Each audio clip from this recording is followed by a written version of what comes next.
Hello everyone, welcome to the lecture of computer aided civil engineering drawing. और आज के lecture में हम लोग स्टार्ट करेंगे बिल्डिंग प्लानिंग। ठीक है, okay. What is building planning? तो बिल्डिंग प्लानिंग को समझने से पहले हम लोग ये समझते हैं कि प्लानिंग क्या है। Planning is the process of taking decision about activity और any event of future to achieve a desirable goal. ठीक है, तो हम लोग प्लानिंग करते क्या है, प्लानिंग करते क्या है, हम लोग कोई ऐसा एक्टिविटी है जो हम लोग के फ्यूचर में होने वाली है, तो उस एक्टिविटी को हम लोग शुरू से प्लान करते हैं कि वो जो एक्टिविटी या कोई भी स्ट्रक्चर बनने वाला है वो उसका फंक्शनिंग कैसा होगा। तो उसके लिए हम लोग अभी से डिसीजन लेते हैं, तो उसको बोलते हैं प्लानिंग करना। ठीक है, तो बिल्डिंग प्लानिंग क्या है? Building planning is the arrangement of the various component of और unit of the building in a systematic manner so as to form a meaningful and homogeneous structure to meet its functional purpose। ठीक है, तो हमारा जो building है उसका function क्या है, उसके अकॉर्डिंग हम लोग, जो कि बिल्डिंग अभी बनी नहीं है उसके अकॉर्डिंग प्लान करना है कि उसमें जो भी रूम होंगे उसका अरेंजमेंट क्या होगा, उसका डायरेक्शन क्या होगा, डोर विंडो कहाँ पे होगा, किधर से आपका लाइटिंग के लिए आपको कहाँ पे आप विंडो देने वाले हैं, कहाँ से वेंटिलेशन सिस्टम आप प्रोवाइड करेंगे। ये सारी चीज जो बनने से पहले हम लोग जो डिसाइड करते हैं उसको कहते हैं बिल्डिंग प्लानिंग। मतलब कि जो बिल्डिंग ड्राइंग होता है कि वो ड्रॉ करने से पहले आपको ये तय करना पड़ेगा कि आप जो पूरे एरिया को किस तरह से सारे रूम्स में डिस्ट्रीब्यूट कर रहे हैं। मतलब कि आपका बेडरूम कहाँ पे है, आपका किचन कहाँ है, आपका बाथरूम कहाँ है, ये सारी चीज को डिसीजन लेते हैं, उसको बोलते हैं बिल्डिंग प्लानिंग। ठीक है, तो अब चलते हैं कि कौन कौन से फैक्टर अफेक्ट करते हैं बिल्डिंग प्लानिंग को। मतलब कौन कौन से फैक्टर को हम लोग कंसीडर करना पड़ता है जिसकी वजह से हम लोग का इफेक्ट आता है। फर्स्ट है फंक्शन ऑफ बिल्डिंग।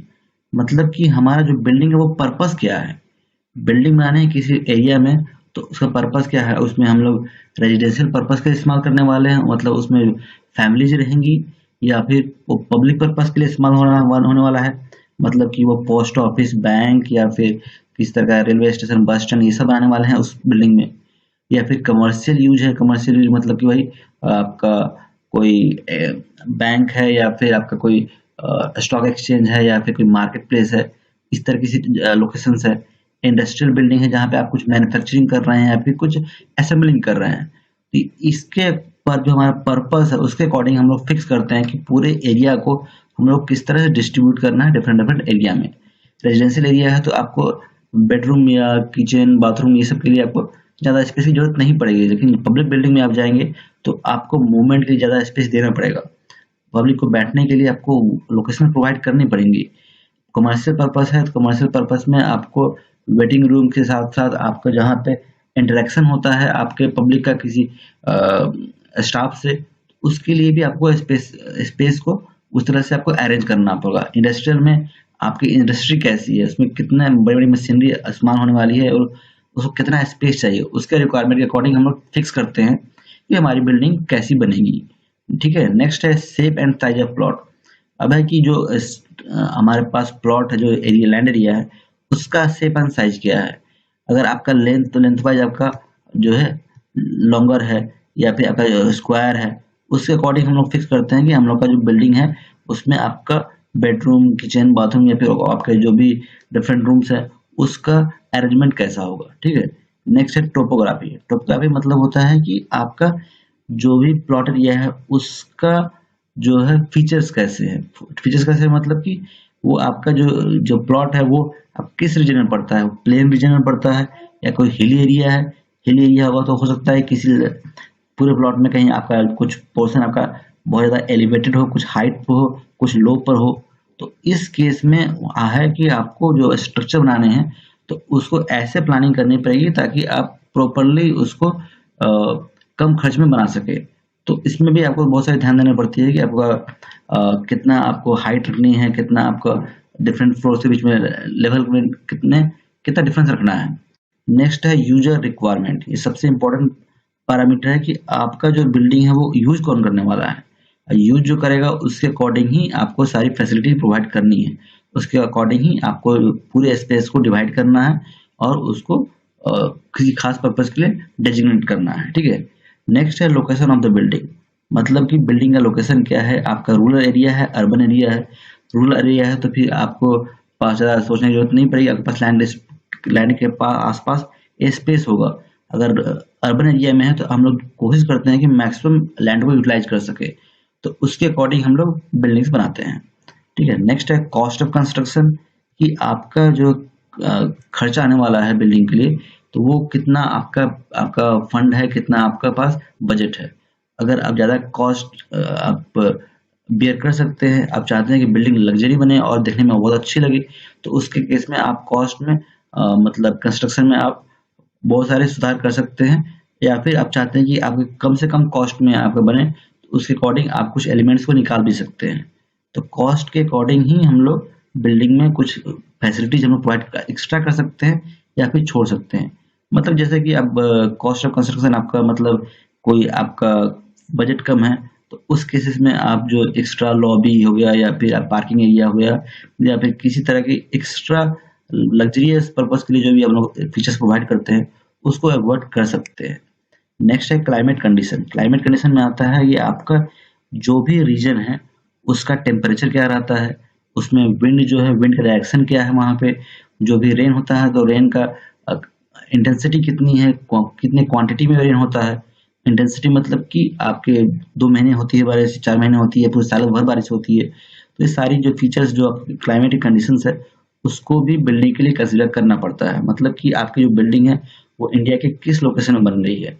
आपकी राजस्थान में जहाँ पे आपकी बहुत ज़्यादा ड्राई सीजन रहते हैं तो वहाँ बनानी है, या फिर मेघालय या उस तरह के रीजन बनाना है जहाँ पे आपकी सबसे ज़्यादा बारिश होती है। तो उसके अकॉर्डिंग हम लोग बिल्डिंग को ऐसे डिजाइन करते हैं ताकि हम लोग वेदर को कंडीशन को इस्तेमाल कर सके। मतलब कि हॉट वेदर के कंडीशन में हम लोग को सन से बचना होता है और कोल्ड वेदर के केसेस में हम लोग को कोशिश करनी होती है कि जो हमारी बिल्डिंग है वो ज़्यादा से ज़्यादा आपके सनलाइट के रेंज में आ जाए। तो ये सारे कुछ आपके फैक्टर्स है जो कि डिपेंड करता है। नेक्स्ट है building bye laws. Building bye laws मतलब कि उस जो रीजन है, स्टेट है या फिर आपकी अर्बन एरिया है, उसकी जो लॉज है वो क्या है, रूल्स क्या है वहाँ के, कि आपके घर के आसपास कितना स्पेस छोड़ना है, बाएं आपके लेफ्ट राइट में कितना स्पेस छोड़ना है, कितना आपको दूरी मेंटेन कर रखनी है। ये सारी फीचर्स, ये सारी जो रूल्स रेगुलेशन को फॉलो करते हुए आपको बिल्डिंग प्लानिंग करनी पड़ती है। नेक्स्ट है, अब चलते हैं ओरिएंटेशन पर। Orientation means placing of the building, मतलब कि आप किस तरह से प्लेसिंग कर रहे हैं। आपका मतलब कि अगर आपका बिल्डिंग इस तरह आपका रेक्टेंगुलर शेप में है, तो रेक्टेंगुलर शेप में है तो आपका जो डायरेक्शन है वो आपका ईस्ट फेस है और साउथ फेस है या फिर वेस्ट फेस है। मतलब कि यहाँ पे अगर ईस्ट है तो आपका बिल्डिंग का अगर डायरेक्शन आपका साउथ में आ गया है तो इसे बोलेंगे साउथ फेसिंग है आपका।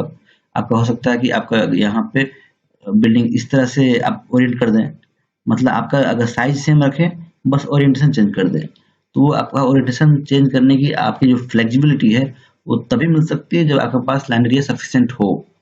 तो हम लोग कोशिश करते हैं कि हम लोग सन के अकॉर्डिंग, सन डायरेक्शन के अकॉर्डिंग बिल्डिंग को ओरिएंट करते हैं। मतलब उसी के अकॉर्डिंग हम लोग प्लानिंग करते हैं। Proper placement of component of building with respect to sun, wind, rain and which enable the inmates to enjoy the desirable feature of the nature. तो हमारा जो पर्पस है बिल्डिंग का कि हम लोग को सेफ्टी चाहिए, हम लोग को वेदर से बचना है, और वेदर से बचने के साथ साथ हमारे पास जो भी नेचुरल आपके फोर्सेस है, जैसे सन हो गया, रेन हो गया, विंड हो गया, इन सब से हम लोग को मैक्सिमम बेनिफिट लेना है, ताकि हम लोग जो भी उसमें रहने वाले हों, जो लोग हों, वो सारे जो नेचुरल फीचर्स को एंजॉय कर सके। तो उसके लिए हमारा जो बिल्डिंग को इस तरह ओरिएंट करना है ताकि हम लोग उस टेम्परेचर को और जो हमारे जो रहने के लिए जो रिक्वायर्ड टेम्परेचर है उसको अटेंड कर सके। मतलब कि अगर हॉट वेदर रीजन है तो हम लोग को ऐसे ओरिएंट करना है ताकि हम लोग को कि जो भी एक्स्ट्रा सन रेज हो वो कम से कम आए। अब कोल्ड वेदर में मैक्सिमम आपका वो सन का लाइट आपके बिल्डिंग में इंटर कर सके। विंड है, विंड का जो है, विंड का सर्कुलेशन आपके बिल्डिंग में बाहर रहे, वैसे आपको ओरिएंट करना पड़ेगा। मतलब कि नॉर्मली जो इंडिया में है सिचुएशन है कि हम लोग की जो हवाएं चलती हैं वो चलती हैं ईस्ट टू वेस्ट या फिर वेस्ट टू ईस्ट, पूर्वइया या पछिया हवा। तो उसके अकॉर्डिंग हम लोग डायरेक्शन बिल्डिंग को ऐसे डिजाइन करनी होती है कि हम आपका जो है डोर विंडो के थ्रू आपका जो विंड है वो इजीली पूरे बिल्डिंग में सर्कुलेट हो सके, जिसकी वजह से आपको बहुत सारी जो फैसिलिटीज होती है, जैसे कि आपके टेम्परेचर कंट्रोल करने की फैसिलिटी, उसका आप जरूरत नहीं पड़ेगी। मतलब कि आपको एसी लगाने की जरूरत नहीं पड़ेगी अगर आपका सर्कुलेशन अच्छा बना रहता है। नेक्स्ट है ह्यूमिडिटी। ह्यूमिडिटी के अकॉर्डिंग भी हम लोग ध्यान देते हैं कि आपको किस तरह से कम से कम मतलब ह्यूमिडिटी कंट्रोल में रह सके आपकी बिल्डिंग के अंदर। तो CRI suggestion of for orientation, तो CBRI suggestion for the orientation. तो CBRI यहाँ पे है सेंट्रल बिल्डिंग रिसर्च इंस्टीट्यूट। तो इंडिया में जो है सेंट्रल गवर्नमेंट के थ्रू कुछ साइंटिफिक रिसर्च इंस्टीट्यूट को ओपन किया गया है, जिसमें सेंट्रल बिल्डिंग रिसर्च इंस्टीट्यूट भी एक है। इसके अलावा सिविल इंजीनियर्स के लिए जो भी रिसर्च का काम होता है वो रोड के लिए होता है CRI के थ्रू, मतलब जो है CR central road research institute है आपका, रोड के लिए काम करती है, और जो बिल्डिंग के लिए काम करती है वो काम करती है CBRI। ठीक है, तो CBRI ने कुछ सजेशन दिया हुआ है कि आपको बिल्डिंग जो बनानी है वो किस तरह से बनानी है। तो first the building should receive maximum solar radiation in winter and minimum in summer. तो हम लोग को वही कोशिश करनी है कि सोलर रेडिएशन को ऑप्टिमाइज करना है, ऑप्टिमम यूज करना है। In hot climate living rooms on the south and west side should be protected by veranda bathroom store.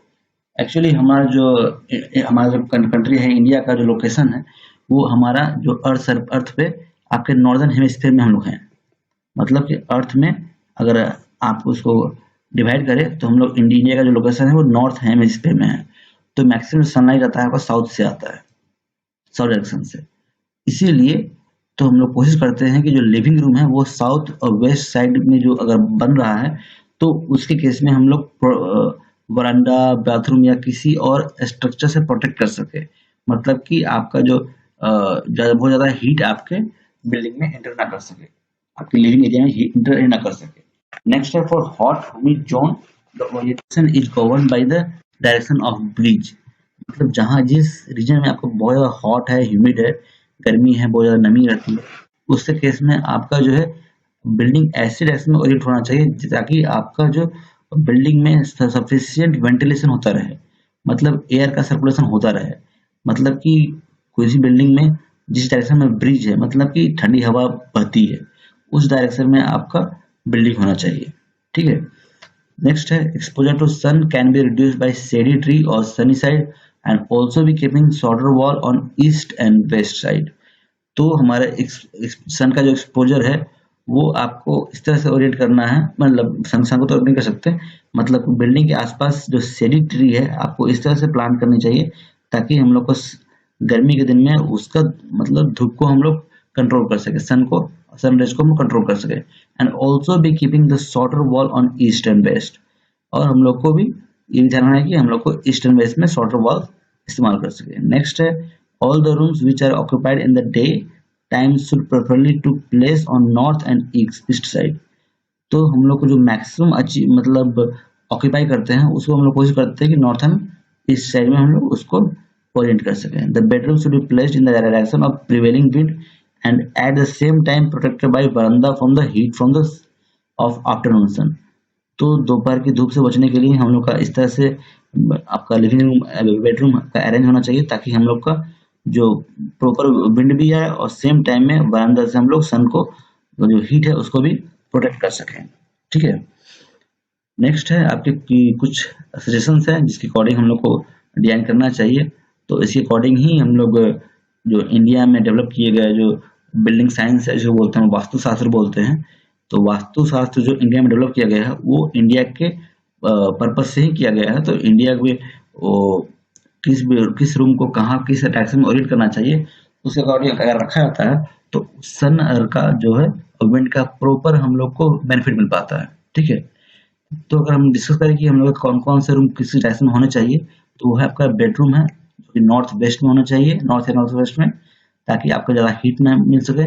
बरामदा हो वो साउथ वेस्ट में हो ताकि आपका सनरेज आपको सनरेज से और बरामदा से आपका कोई भी और अदर रूम जो है वो बच सके। स्टोर रूम स्टडी रूम को हम लोग कोशिश करते हैं नॉर्थ में रखने के लिए। किचन जो है उसको कोशिश करते हैं हम लोग ईस्ट में रखने के लिए, क्योंकि सुबह सुबह की जो सनरेज आती है उसकी वजह से किचन में जो भी ऑर्गेनिक मटेरियल है, ऑर्गेनिक मटेरियल में अगर किसी तरह के बैक्टीरिया लगी हुई है या फिर किसी तरह का फंगस पनप रहा है तो उसको क्लीन करने के लिए, मारने के लिए आपके ईस्ट का सनरेज का बहुत ज़्यादा इंपॉर्टेंस है। ठीक है, तो फिर वो हम लोग कोशिश करते हैं कि किचन को हमेशा ईस्ट में रखा जाए। Rooms mostly used by during days, वो नॉर्थ ईस्ट में, जो जिस रूम में आप मैक्सिमम रहते हैं, जो आपका लिविंग रूम है वो नॉर्थ या ईस्ट में होना चाहिए। स्टेयर एंड गैराज को वेस्ट रूम में हम वेस्ट डायरेक्शन में आप रख सकते हैं। Direction of longer outer wall is north south direction, longer outer wall है नॉर्थ साउथ डायरेक्शन में रख सकते हैं, और शॉर्टर को ईस्ट वेस्ट डायरेक्शन में रख सकते हैं। साउथ साइड वॉल है जो है मस्ट हैव छज्जा, साउथ में अगर आपका कोई वॉल है उसके सामने छज्जा होना ही चाहिए क्योंकि आप धूप को बचा सकें। वेस्ट साइड में नो छज्जा बट बरामदा रख सकते हैं, और विंडो जो है वो है टुवर्ड्स ईस्ट और साउथ, इस तरह रखते हैं तो हम लोग का प्रॉपर वेंटिलेशन हो पाता है।